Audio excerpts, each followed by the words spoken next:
Sekarang hadis yang ke-132. Kita selesaikan ya pada hari ini. Atau hadis yang ke-105 ya di buku teman-teman. Wa an Aisyah radhiyallahu ta'ala anha, dari sahabiah Aisyah ya. Karena Aisyah ini adalah istri Nabi yang paling ya, semangat untuk menyampaikan hadis-hadis Nabi sallallahu alaihi wasallam. Beliau juara 4. Ya, sahabat nomor 4. Ya, jadi yang paling banyak memberikan hadis dari Nabi sallallahu alaihi wasallam.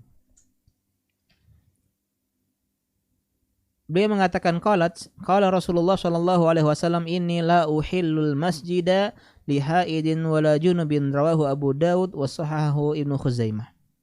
Ya.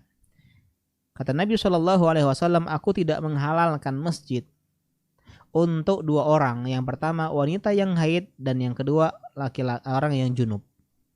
Ya, hadis ini Abu Daud dan disahihkan oleh Ibnu Khuzaimah dalam sahihnya. Akan tapi hadis ini dhaifkan oleh Syalbani rahimahullahu taala dalam Dhaiful Jami'. Ini yang lebih tepat bahwasanya hadis ini hadis yang dhaif, hadis yang lemah.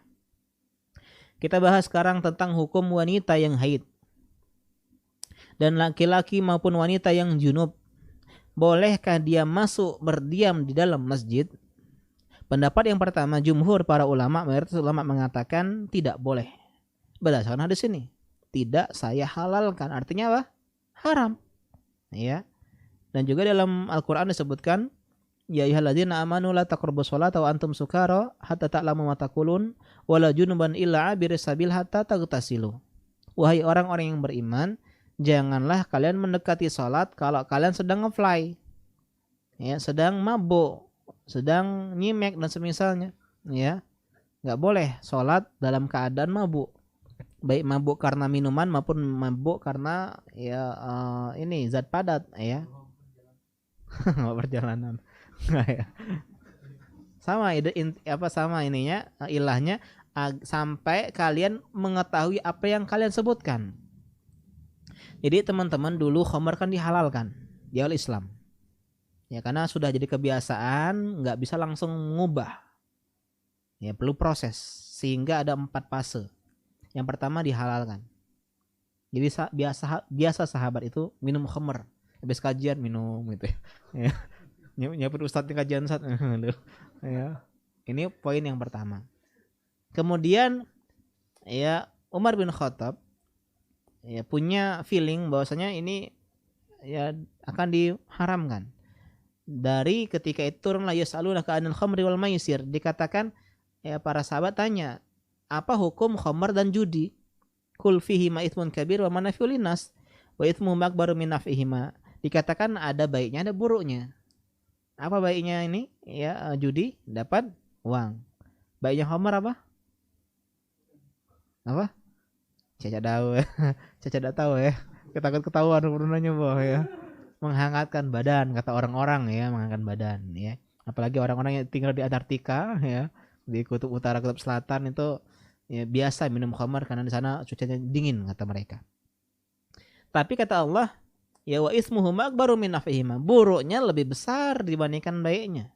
Memang ada manfaat judi, uang, cuman ya buruknya kehabisan uang, perselisihan, permusuhan, ya, jadi lupa sholat dan semisalnya.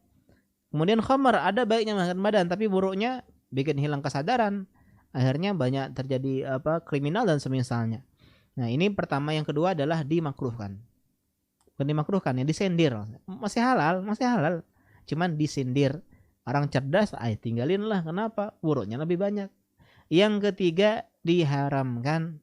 Ya, diharamkan karena kisahnya ada orang yang sholat sedang mabuk. Baca surat Al-Kafirun. Enggak selesai. Ya, enggak selesai. Ya. Diulang tuh ayatnya hampir mirip tuh. Ya. Al-Kafirun. Turunlah ayat ini. Jangan mabuk kalau mau sholat. Kalau selesai sholat, boleh. Assalamualaikum langsung minum. Boleh. Yang ketiga baru diharamkan. Keempat diharamkan selama-lamanya sampai hari kiamat. Ya, innamal khamru wal maisir wal ansab wal azlam rajzun min amali syaitan fajtanibuhu la'allakum tuflihun.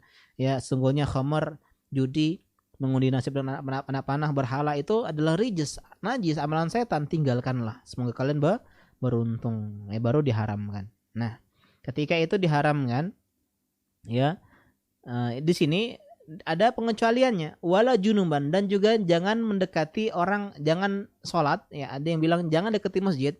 La taqrabu sholat ini khilaf para ulama tafsir mengatakan maksudnya apakah jangan dekatin mawadi'us sholat, tempat-tempat sholat. Ada yang mengatakan jangan sholat maksudnya. Kayak jangan dekati zina, maksudnya jangan berzina, dan juga jangan dekati zina. Jangan dekati sholat, maksudnya jangan sholat.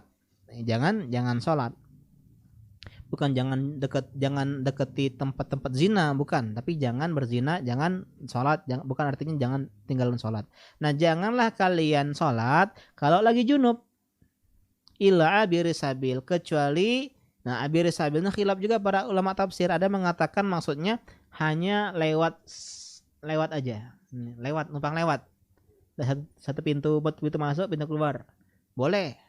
Hatta taghtasilu, sampai kamu masuk. Tapi mengatakan nama musafir maksudnya.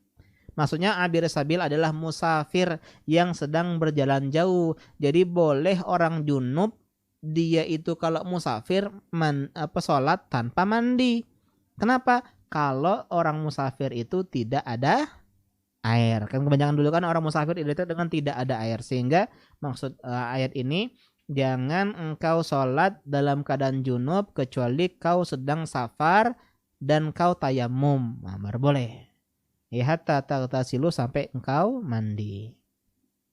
Tapi tadi hadis ini ulama jumhur mengatakan la taqrabu sholat, artinya la taqrabu mawadi'as sholat. Jangan deketin tempat sholat. Apa tempat sholat? Masjid. Sehingga orang junub dan orang haid dilarang masuk masjid. Berdasarkan hadis ini juga, la uhilul masjid lihaidin wala junubin. Ini pendapat yang pertama. Ini pendapat imam yang 4, Hanafiyah, Malikiyah, Syafi'iyah, dan Hanabilah. Pendapat yang kedua, boleh secara mutlak, baik haid maupun junub. Dalilnya apa? Hadisnya lemah. Ya enggak? Hadis ini dengan dhaif, sehingga enggak jadikan hujah, enggak jadi argumen. Yang kedua tadi, maksud ayat tadi la taqrabu shalah, artinya la tusallu, jangan kalian sholat. Artinya jangan sholat ketika sedang mabuk dan jangan sholat ketika sedang junub, ya, kecuali dia musafir, yang bertayamum. Ya Allah taala a'lam. Dan dalil ini Ibnu Hazm ya, Az-Zahiri dan juga ulama Zahiri yang lainnya, bahwasanya bolehnya wanita yang haid masuk ke dalam masjid maupun yang junub karena ada kisah ashabu suffah, ahlu suffah. Itu sahabat-sahabat miskin yang mereka itu tunawisma, enggak punya rumah, enggak punya tempat tinggal, tidurnya di mana? Di masjid, ya, di pelataran masjid. Artinya apa? Bagian dari masjid, sehingga mereka tidak mungkin enggak junub. Sehingga kata para ulama Zahiriyah, ini dalil bahwasanya orang junub pun boleh masuk ke dalam masjid.